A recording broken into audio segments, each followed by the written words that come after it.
You've probably met a ladybug before. Small, polka-dotted, cute enough to get a starring role in children's books, but they're not all sunshine and rainbows. Hey there, I'm Amanda Ross, and founder of DIY Nature, and today I'm going to give you a peek under the spots and expose the crazy, short little lives of ladybugs. Who they are, where they come from, what they eat, the weird things that they get up to, why people pay good money to release them in their yards, and how you can invite them into your yard without dishing out dinero.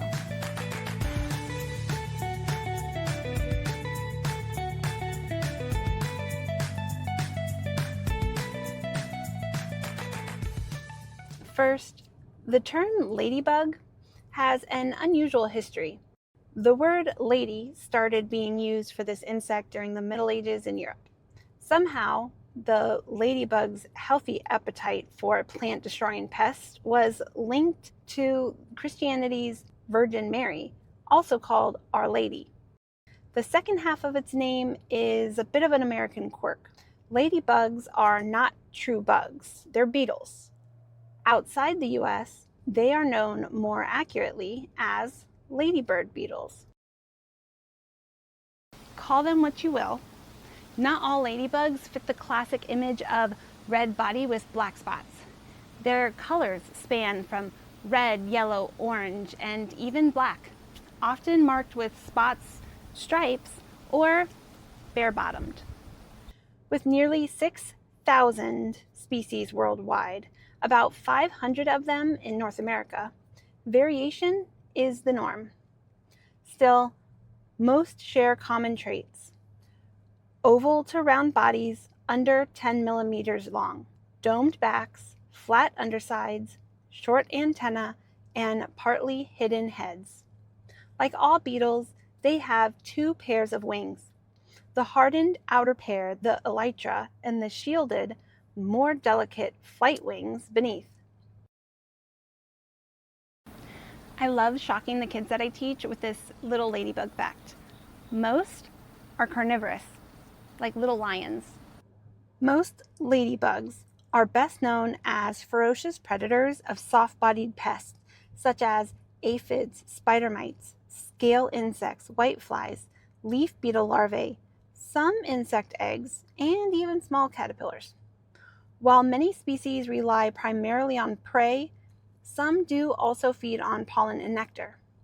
There are even a few that are plant eaters, and one unusual genus, Bora, feeds on fungi, making it a surprising ally against powdery mildew in vineyards.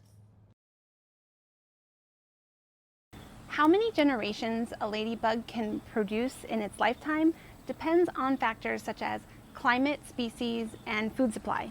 The lady beetle spends fall and winter in a slow metabolic state called diapause. Come spring, they emerge to mate and lay eggs, often several batches of them. The tiny yellow eggs, about 1 millimeter long, are placed on the underside of leaves or on stems, usually near aphid colonies or other abundant prey. Within a few days, the eggs hatch into larvae. They resemble spiny alligator-like caterpillars with 6 legs and a tapered rear end. Feeding heavily on aphids, the larvae pass through several growth stages called instars, becoming darker with orange markings in the later phases. After a few weeks of feeding, the larva attaches itself to a leaf or stem and transforms into a still hardened pupa. Inside, its adult form develops over the course of 3 to 12 days. Once the adult emerges, it is capable of mating soon after if conditions are favorable. This complete transformation, egg, larva, pupa, adult, is called complete metamorphosis. By autumn, large groups of adults often start to cluster by the hundreds to thousands in order to overwinter, likely guided by aggregation pheromones. Lifespan? Most live about 1 year, but some overwinter as adults, hiding under leaves, bark, or in crevices to wait out the cold. and can do this for up to 3 years.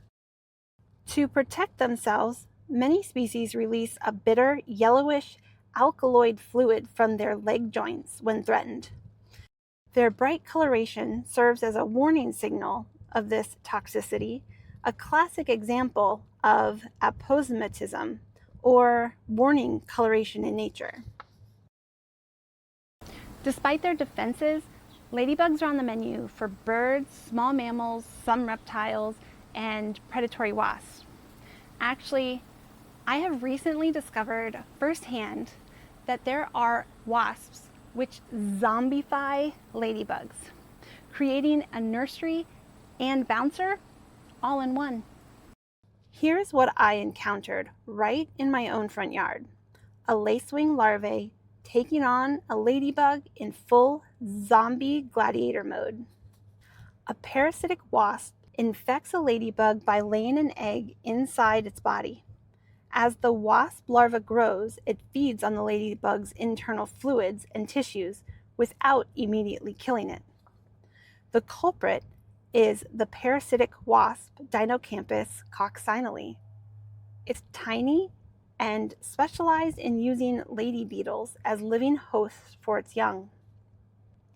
The wasp uses the ladybug as both a nursery and a bodyguard. After the larva develops, it exits the ladybug and spins a cocoon nearby. The ladybug, though weakened and partially paralyzed, often remains alive and positioned over the cocoon, twitching and deterring potential predators, kind of like a zombie babysitter for the wasp's offspring.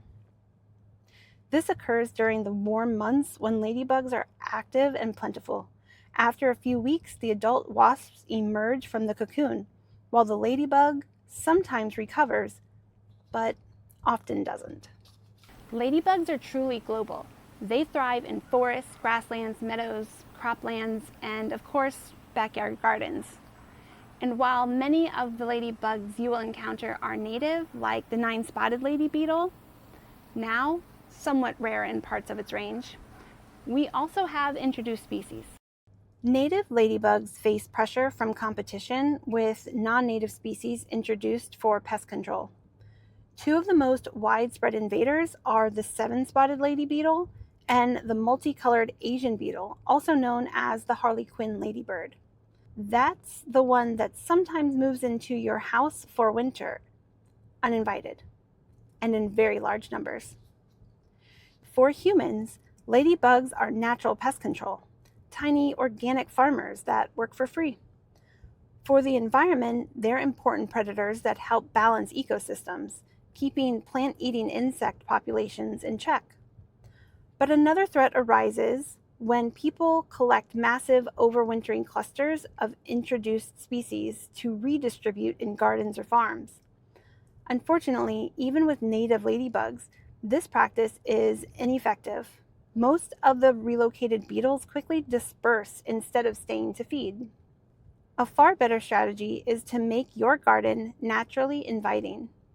Plant flowers from the daisy and carrot parsley families, which provide nectar and pollen resources that ladybugs love. Some examples also include dill, fennel, yarrow, and a mix of native annuals. Skip the pesticides. They harm ladybugs directly and wipe out their food source. And let things get a little wild. Ladybugs need hiding spots and places to overwinter. Think fallen logs, leaf brush, stick piles, and even wooden fences.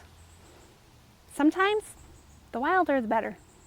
Aside from their impact in our gardens, ladybugs have also had an impact on human culture. In folklore, they're considered very lucky, especially if one lands on you. In other cultures, killing a ladybug will give you bad luck. So, don't. Contrary to popular belief, the number of spots on a ladybug's back does not reveal its age. And not surprisingly, ladybugs are honored as the official state insect of Delaware, Massachusetts, New Hampshire, New York, North Dakota, Ohio, and Tennessee. So the next time you see a ladybug, remember, you're not looking at a bug, but a beetle, a ferocious predator, a helpful neighbor, and a tiny piece of human history. And if you're really lucky, maybe you'll catch one mid-battle or just starting its journey into the world. Want a closer look at the creatures in your garden? Check out DIYnature.org to discover the hidden wildlife around you. Thanks for watching.